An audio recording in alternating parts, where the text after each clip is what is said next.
Welcome back to Pokemon Episode Summaries. Today, I'll be doing episode 166, Carrying On. The episode begins with Ash and the gang walking down a path when they suddenly hear a whole bunch of screaming noises, which sounds like it's coming from a Pokemon. So they look above them and spot that a lonely Pidgey was being attacked by a Fearow. So Ash decides to intervene and sends in his Noctowl to assist the Pidgey, who then proceeds to use Hypnosis to intimidate the Fearow into thinking that Noctowl was actually a Charizard, because, the Hypnosis makes you go all insane. And after thinking it saw a Charizard, this causes the Fearow to fly away in fear, especially since he had just thought he saw the Charizard use Flamethrower.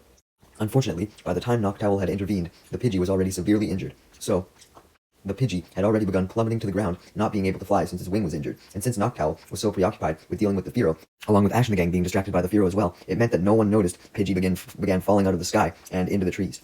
When Ash and the gang and Noctowl finally noticed the falling Pidgey, they tried their best to catch up to it before it fell, with Noctowl getting farther ahead. However, they could all only watch as the Pidgey crashed down, not into the trees, but onto a nearby cliff. When Ash and the gang and Noctowl arrived, they had noticed that the Pidgey had fallen down to the bottom of the cliff, so that meant that the only way that Ash and the gang could get down there was if they literally jumped like 20 feet down the cliff. So Ash instead instructed Noctowl to go and get the Pidgey and fly it back up to them. Noctowl obliges, but when he goes to pick the Pidgey up, the Pidgey struggles as it was terrified of Noctowl due to how much bigger it was than it.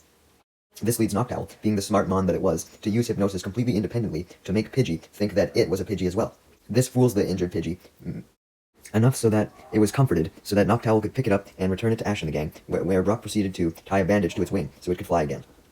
Ash and the gang then noticed that this Pidgey was wearing both a hat and a backpack, indicating that it must have had a trainer that put them on it. So Ash and the gang decide to go looking for this Pidgey's trainer in hopes to reunite them, going into the town in the process. As soon as they enter this town, the first thing that they see is a whole flock of Pidgey with the same hat and backpack that this Pidgey had. Before Ash and the gang can question this for long, a young boy then runs up to them, calling out for Ken, revealing that Ken was the nickname of this Pidgey. He immediately grabs the Pidgey from Brock's arms, and once he sees the bandage on Ken's wings, he accuses Ash and the gang of trying to hurt his Pidgey. Brock corrects him though, stating that he actually saved his life and shit, explaining what had happened with the Fearow. Thankfully, the boy instantly believes them and apologizes, revealing his name to be Malachi. Ash then compliments Malachi on his Pidgey, explaining how it seems super resilient to be able to continue to fly as much as it could, even after being attacked by the Fearow. Malachi's flattered by the compliment, but he admits that Ken actually wasn't even his, it actually belonged to his grandfather, who owned a Pidgey Express business, explaining that the Pidgey Express business essentially were responsible for delivering letters and newspapers to islands who didn't have the usual ferries or airlines that could be used instead, clarifying that his grandfather owned flocks and flocks of Pidgey to do this, so he had let him borrow one to try and raise as his own, although it was technically still his grandfather's. Malachi then explained that the reason why he even accepted one of his grandfather's Pidgey as a gift was because he himself wanted to take over for his grandfather's Pidgey delivery business once he retired, and he thought that becoming experienced with a Pidgey would be the best way to prepare himself. Meanwhile, Team Rocket was spying on Ash and the gang from the sewers by looking through a manhole and using a camera. After overhearing Malachi talk about the Pidgey Express business, Team Rocket became motivated to steal all of the Pidgey for themselves, with the desire to sell it to earn some cash. It really seems like that's been the angle they've been going with lately, aside from giving everything to Giovanni. Maybe they wanted to become more independent. James and Meowth tried to come up with a plan to capture the Pidgey, as Jessie was too preoccupied with Wobbuffet, who she had to recall after it forcibly popped out of its Pokeball yet again. James questioned Meowth how the fuck they were going to capture an entire flock of Pidgey, while Meowth just smirked in response. He had a devious idea. Meanwhile, Ash and the gang had expressed interest in going to the Pidgey Express building to see what all of the Pidgey there actually did. So, Malachi agreed to take him there, and when they arrived, he showed them to the top loft of the building, which was where all the Pidgey were located, inside a little coop. Malachi's grandfather was also there, currently giving 4 Pidgey some instructions on a place to go and deliver to. Once Malachi's grandfather had sent the Pidgey off, Malachi informed his grandfather of how Ash and the gang had successfully saved his Pidgey from a Fearow. Malachi is very grateful, due to that Pidgey also being crucial to his Pidgey Express business, and as thanks, he invites Ash and the gang into the kitchen for some refreshments, also giving Togepi and Pikachu some Pokemon food as well. Why didn't he give Ash and the gang some food though, and only drinks? What the hell? And I guess beggars can't be choosers.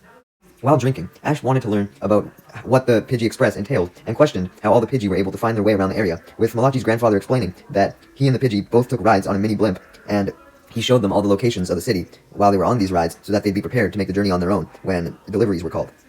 Adding that although it usually took many trips of him explaining, the Pidgey did eventually figure it out, and were able to make it anywhere in the town on their own now, in addition to towns on many other nearby islands. As you know, that was the whole point of the service. Malachi, having heard all of this before, and probably even experienced it firsthand, was kind of bored, so he decided to go back to the Pidgey coop and spend some time with all the Pidgey. Ash noticed how obsessed Malachi was with the Pidgey, and told his grandfather that Malachi would probably make a pretty fucking good Pidgey Express guy himself, due to how much he loved them, hinting at the fact that Malachi had told him that he wanted to take over his grandfather's business. Malachi's grandfather agrees, but reveals that he was going to retire the Pidgey Express business after he retired, and therefore his grandson wouldn't get the chance.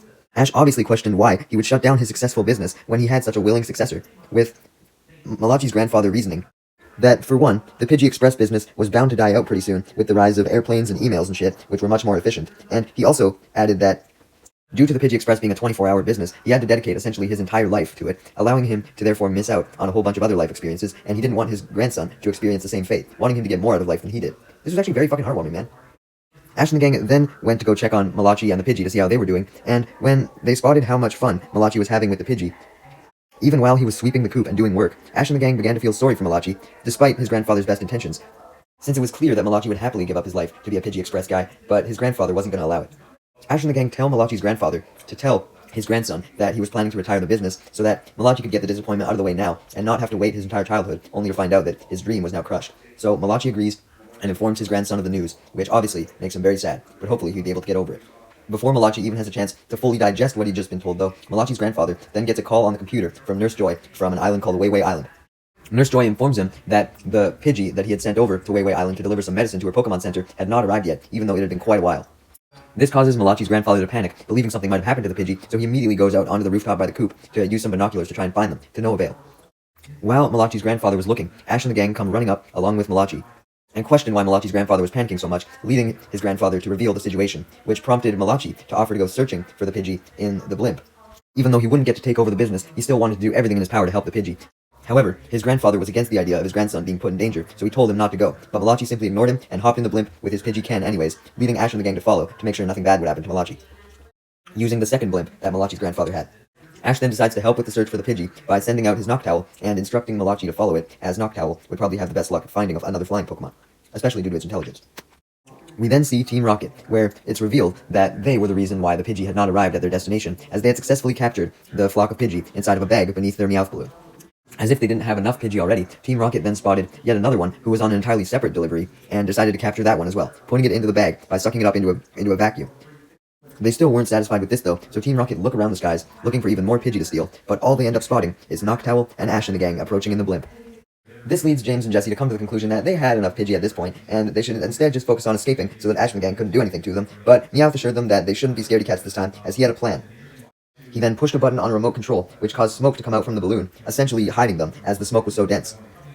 When Noctowl flies by though, being the intelligent Pokemon that it was still able to see Team Rocket shrouded in all the smoke, and blows all the smoke away with Whirlwind, along with the help of Malachi's Pidgey Ken, who uses its Gust attack.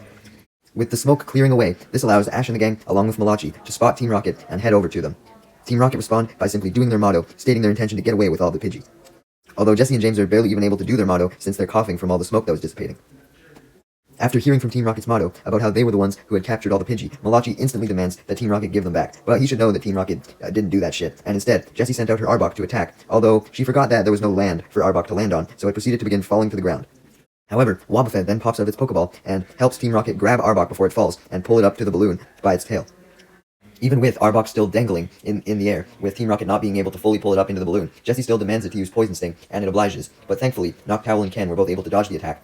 And Noctowl, once again using its intelligence, independently used Hypnosis to trick Arbok into thinking that it was hitting Noctowl and Ken, when in reality, it was missing. Team Rocket get hit by the Hypnosis as well, so they think the same thing. They think they were kicking Noctowl and Ken's ass, when in reality, they were not. With Team Rocket out of their minds at this point, Noctowl and Ken take the opportunity to free all of the Pidgey by tearing open the bag, which, even though it takes a couple minutes, they're able to do. By the time they do, though, Team Rocket had recovered from their hypnosis and realized what had happened. The Pidgey were now free, and they were all circling Team Rocket, ready to attack. Team Rocket tries their best to fly away before the Pidgey can attack, but they were unable to, as Pikachu joins in as well, hitting Team Rocket with a Thunderbolt, as all of the Pidgey, along with Noctowl and Ken, peck the balloon, causing it to have plenty of holes popped in it, and sends the balloon blasting off along with Team Rocket. With Team Rocket dealt with, and all of the Pidgey saved, Malachi and Ash and the gang accompany all of the Pidgey, where they successfully go to Wayway Island to deliver the medicine to Nurse Joy. Malachi apologizes for the delay, with Nurse Joy confirming that it was totally fine, she was just glad to have the medicine. Following this, Malachi and Ash and the gang return to the Pidgey Express building, where Malachi's grandfather has Malachi's Pidgey, Ken, go on a delivery to determine if it could become a true member of the main Pidgey Express flock, revealing that the reason why Malachi's grandfather had agreed to give Malachi a Pidgey in the first place was because he wanted Malachi to nurture that one, so he'd be ready to eventually take over the flock.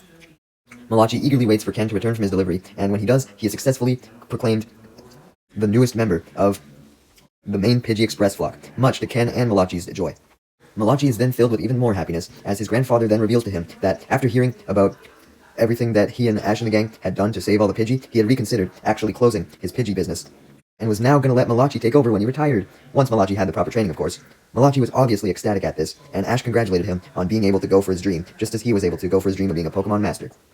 The episode then ends as Ash and the gang say goodbye to Malachi, his grandfather, and Ken, and continue their way to Akrotik City.